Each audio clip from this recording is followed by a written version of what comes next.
बिस्मिल्लाहिर्रहमानिर्रहीम। अस्सलाम वालेकुम। कैसे हो प्यारे बच्चों, उम्मीद करती हूँ खैरियत से होगे। हमारे पास चैप्टर नंबर 11 रेट है, जो शायद अब अपडेटेड वर्जन के अंदर थोड़ा सा चेंज हो गया है। ये चैप्टर नंबर 9 आपका बन चुका है, लेकिन बहरहाल जो क्वेश्चंस हैं वो आपके पास ऑलमोस्ट सिमिलर होते हैं। पेजेस आपके पास डिफरेंट हो सकते हैं, चैप्टर आपके पास डिफरेंट हो सकता है, लेकिन मोरलेस जो आपके प्रैक्टिस क्वेश्चंस या एग्जाम्पल क्वेश्चंस दिए जाते हैं वो सेम ही होते हैं। और बहरहाल हम यहाँ पर बैठे होते हैं कॉन्सेप्ट को क्लियर करने के लिए। जब एक चीज़ का आपका कॉन्सेप्ट बिल्ड हो जाता है तो उसकी बेसिस पर मल्टीपल क्वेश्चन सॉल्व करना आपके लिए आसान हो जाता है। तो आज हम पेज नंबर 235 के ऊपर कुछ प्रैक्टिस क्वेश्चंस करेंगे, lesson number 2 of chapter number 11 rate. तो मेरे साथ जुड़े रहिएगा और इसके अंदर इंशाल्लाह आपको काफ़ी सारी चीज़ें सीखने को मिलेंगी। तो वीडियो स्किप मत कीजिएगा, एंड तक देखिएगा और अच्छी लगे तो ज़रूर लाइक करके जाइएगा। ठीक है, स्टार्ट करते हैं क्वेश्चन नंबर 1, जिसमें हमसे कह रहे हैं the table shows how much a waiter was paid at a restaurant. एक रेस्टोरेंट में वेटर को कितना पे किया जाता है ये हमें यहाँ पर इस टेबल में बताया गया है। ठीक है, अब ये जो हमें यहाँ पर बता रहे हैं स्टूडेंट्स, ये बेसिकली हमें यहाँ पर रेट बता रहे हैं। रेट के क्वेश्चंस को सॉल्व करने से पहले कुछ चीज़ों को आपने माइंड में रखना होता है। क्या मतलब इस बात का? इस बात का मतलब ये है स्टूडेंट्स कि हमें पता होना चाहिए कि रेट किसी भी चीज़ का क्या है। यानी कि अगर हम किसी भी क्वांटिटी को पर यूनिट खरीदते हैं, यानी कोई एक चीज़ उठाते हैं तो वो कितने में मिलती है, यानी उसके ऊपर कितने रुपीस चार्ज किए जाते हैं पर यूनिट पर। किसी भी क्वांटिटी का पर यूनिट यानी एक चीज़ के ऊपर कितने रुपीस लगते हैं या कितने डॉलर्स लगते हैं, हमें यहाँ पर जो चीज़ बताई जाती है वो होता है रेट। ठीक है, और उसके बाद अगर हमें एक चीज़ का रेट पता चल जाए तो अगर हमारे पास मल्टीपल क्वांटिटी में कोई चीज़ मौजूद हो तो हमारे पास अगर क्वांटिटी आ जाए तो हम आराम से जो उसका टोटल होता है वो इन दोनों को मल्टीप्लाई करके निकाल सकते हैं। अब यहाँ पर देखिए, यहाँ पर हमसे कह रहे हैं कि 9 AM यानी सुबह 9 बजे से लेकर शाम 6 बजे तक, 6 PM का मतलब शाम के 6 बजे तक, यानी 9 बजे से लेकर अगर वो 6 बजे तक काम करेगा तो पर आवर $10 के हिसाब से उसकी पेमेंट कितनी बनेगी। तो यहाँ पर अगर 1 घंटे के उसको $10 मिल रहे हैं और यहाँ पर 9 से लेकर 6 बजे तक टोटल 9 आवर्स होते हैं, तो क्वांटिटी यहाँ पर क्या है हमारे पास 9 आवर्स, और 1 आवर के कितने हैं $10। तो टोटल 9 घंटे के कितने पैसे बनेंगे स्टूडेंट्स? आप कहेंगे मिस इन दोनों को मल्टीप्लाई कर लीजिए, 10 9s are $90 होते हैं, यानी वो एक दिन में 9 घंटे के $90 कमा लेगा। ठीक है, ये हमने अपनी एक रफली सी यहाँ पर अंडरस्टैंडिंग बिल्ड कर ली। उसके बाद हमसे कह रहे हैं कि लेकिन अगर वो थोड़ा ओवर टाइम कर लेता है और 6 बजे के बाद भी काम करेगा तो हर घंटे के उसको $15 मिल जाएंगे। यहाँ पर उसको इंसेंटिव दिया जा रहा है और यहाँ पर उसको मोटिवेट किया जा रहा है कि भाई अगर तुम ज़्यादा पैसे कमाना चाहते हो तो 6 बजे के बाद बैठकर काम करो, अपनी फैमिली को सपोर्ट करो, तुम्हें हर घंटे के $5 ज़्यादा मिलेंगे अपने जो नॉर्मल तुम्हारे रेट्स होते हैं। ठीक है, तो अगर वो 6 बजे के बाद काम करेगा तो हर घंटे के फिर उसके जो चार्जेस हैं वो $5 बढ़ जाएंगे। The waiter started working at 5 PM। उसने कब काम स्टार्ट करना शुरू किया? उसने 5 PM पर काम करना स्टार्ट किया, यानी 6 PM से सिर्फ 1 घंटा पहले। तो 1 घंटे का जो उसका चार्ज है वो इस रेट के हिसाब से लगेगा। और उसके बाद एंडेड वर्क एट 10 PM। और स्मार्ट था, उसने सुबह काम करने के बजाय शाम काम करना स्टार्ट किया। तो 6 बजे से लेकर जो 10 बजे तक का रेट है वो $15 पर आवर के हिसाब से लगेगा। How much was the waiter paid for his work that day. तो उस दिन में उसकी कमाई कितनी हुई आपको ये बताना है। अच्छा जी, अब यहाँ पर हम थोड़ा सा अपना एक डाटा जो है वो तैयार कर लेते हैं, जिसके अंदर हम सबसे पहले रेट बता देंगे कि जो 2 रेट्स इन्होंने हमें बताए हैं कि 9 बजे से लेकर 6 बजे तक जो वो काम करेगा तो हर घंटे के उसको $10 मिलेंगे, और उसके बाद 6 बजे के ऑनवर्ड्स जितना भी काम करेगा तो हर घंटे के $15 वो चार्ज करेगा। ठीक है, अच्छा अब यहाँ पर उसने कितने घंटे काम किया है? 5 घंटे। कौन से 5 घंटे?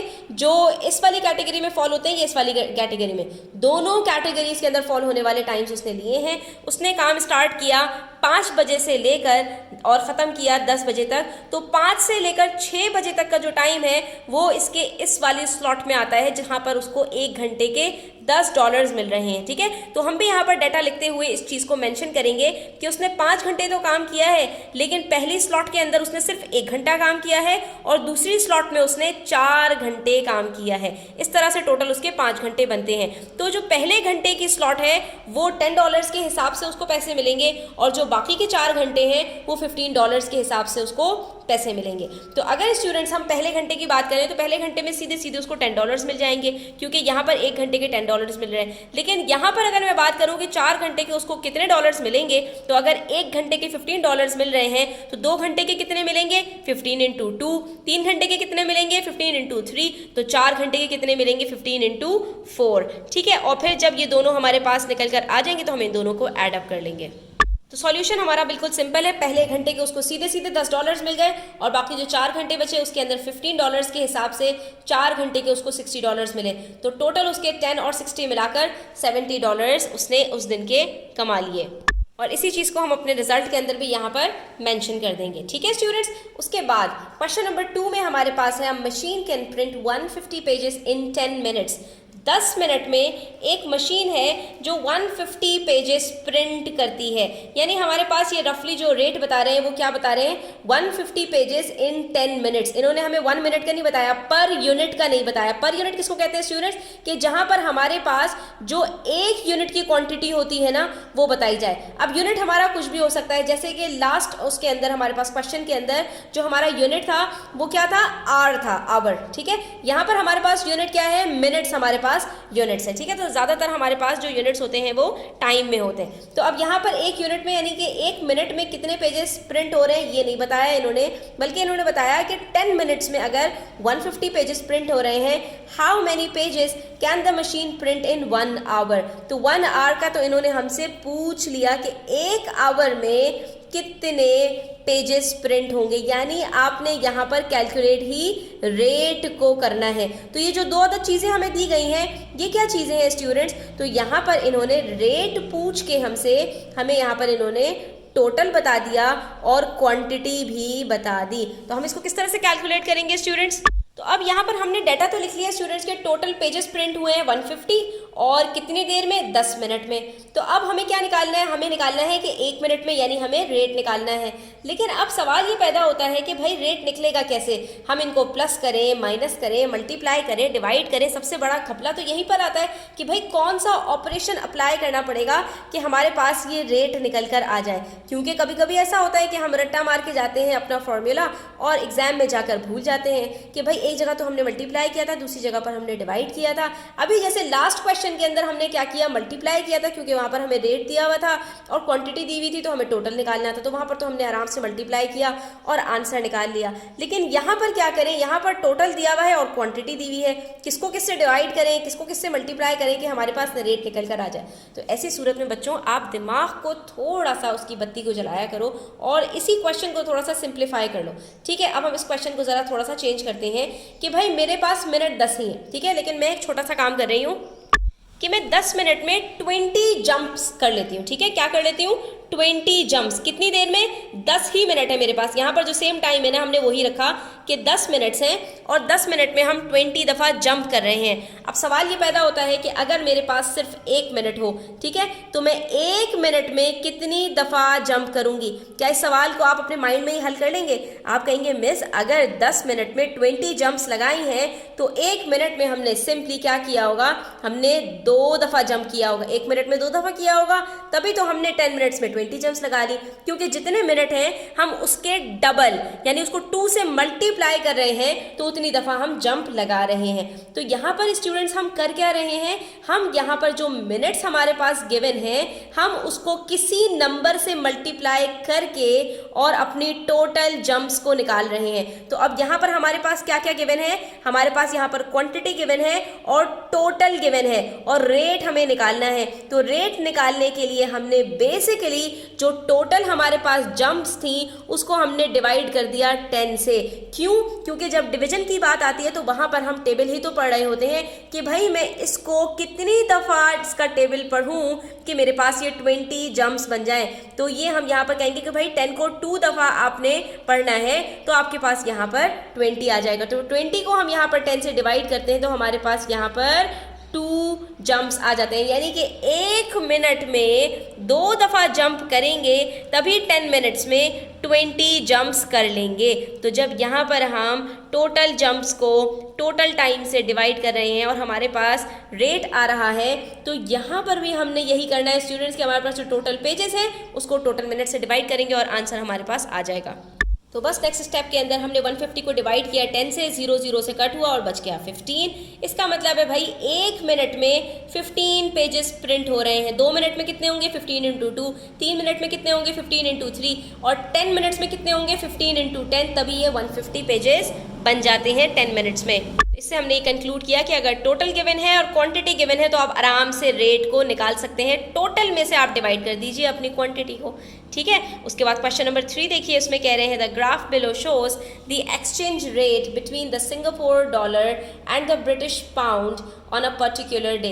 अब एक्सचेंज रेट आपको यहाँ पर गिवन है, ग्राफ के अंदर बताया है कि एक दिन में जो सिंगापुर डॉलर है और उसका ब्रिटिश पाउंड के साथ क्या कन्वर्जन है, यहाँ पर आपको ये बताया जा रहा है। तो अगर हम यहाँ पर देखें स्टूडेंट्स, तो हमारे पास जब ब्रिटिश पाउंड एक जो है वो पाउंड का है, तो जो डॉलर है वो हमारे पास कितना है $2, यानी $2 बराबर हैं 1 पाउंड के, ठीक है। और इसी तरह से $4 बराबर हैं 2 पाउंड्स के। जहाँ पर ये लाइन आपकी मीट करती है ना जिस पॉइंट पर, उसका मतलब ये होता है कि यहीं पर आपके दोनों पॉइंट्स एक दूसरे से मिल रहे हैं। तो इसका मतलब यही होगा कि 2 पाउंड्स बराबर हैं $4 के, 1 पाउंड बराबर हैं 2 सिंगापुर डॉलर्स के।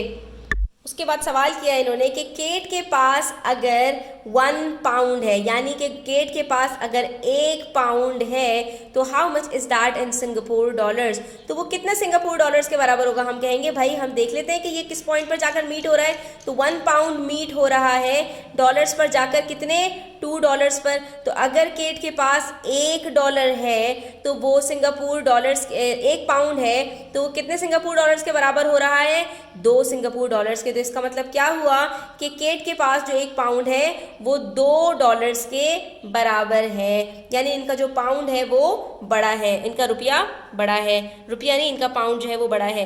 नेक्स्ट हमसे पूछ रहे हैं mister Smith wants to exchange $500 for British pounds. अब दूसरी तरफ हमें बताए गए हैं डॉलर्स और हमसे कहा गया इसको कन्वर्ट कर दें पाउंड्स में। How much will he receive in British pounds. अब यहाँ पर स्टूडेंट्स ग्राफ को ज़रा आराम से तसल्ली से स्टडी करते हैं, ठीक है। अगर हम बात करें पाउंड्स की, पाउंड से हमें सिंगापुर डॉलर्स में कन्वर्ट करना कुछ भी मुश्किल नहीं है। 1 पाउंड बराबर है $2 के, ठीक है। तो 2 पाउंड्स बराबर होंगे 2 इंटू 2 4 के, ठीक है। और 4 पाउंड्स बराबर होंगे 4, अगर यहाँ पर पाउंड्स आ जाए तो 4 को भी 2 से मल्टीप्लाई कर देंगे, यानी कि जितने भी पाउंड्स होंगे पाउंड्स को आपने सिंपली 2 से मल्टीप्लाई करना है और आपके पास डॉलर्स आ जाएंगे, ठीक है। ये एक्सचेंज रेट तो बहुत सिंपल है। लेकिन अगर मेरे पास डॉलर्स आ जाएं और उससे मुझे कन्वर्ट करना हो पाउंड्स में तो क्या होगा, तो इसका रिवर्स हो जाएगा स्टूडेंट्स। तो आपने पहले ग्राफ को स्टडी करना है कि किस करेंसी को आपने मल्टीप्लाई करके दूसरी करेंसी में कन्वर्ट कर रहे हैं, ठीक है। जब आपको ये चीज़ समझ में आ जाएगी कि कहाँ पर मल्टीप्लिकेशन हो रही है, जहाँ पर आपके पास जो डिजिट्स हैं वो छोटे होंगे, वहाँ से आपने मल्टीप्लाई करके दूसरी करेंसी में कन्वर्ट होना है। तो जब दूसरी करेंसी से जहाँ पर आपके पास डिजिट्स बड़े हैं, जब आपने उससे पहले वाली करेंसी के अंदर कन्वर्ट करना है तो वहाँ पर आपने क्या करना होगा, डिवाइड करना होगा। इसका मतलब ये हुआ कि यहाँ पर मेरे पास जितने भी डॉलर्स होंगे मैंने उसको सिंपली 2 से डिवाइड कर देना है, तो मेरे पास पाउंड्स बन जाएंगे। क्या मतलब इस बात का मतलब ये है कि अगर मेरे पास $2 हैं और मैं $2 को 2 से डिवाइड करती हूँ तो आंसर क्या आता है €1, ठीक है। अगर मेरे पास $4 हैं और मैं 4 को 2 से डिवाइड करती हूँ तो क्या बनता है €2, ठीक है। और अगर मेरे पास $3 हैं और मैं उसको 2 से डिवाइड करती हूँ तो 3 को जब आप 2 से डिवाइड करते हैं तो आंसर आपके पास स्टूडेंट्स क्या आता है, आपके पास आंसर आता है 1.5, ठीक है। ये देख लीजिए आंसर 1.5 आपके पास आता है, यानी 1 और आधा। तो यहाँ पर हमारे पास क्या बनेगा 1.5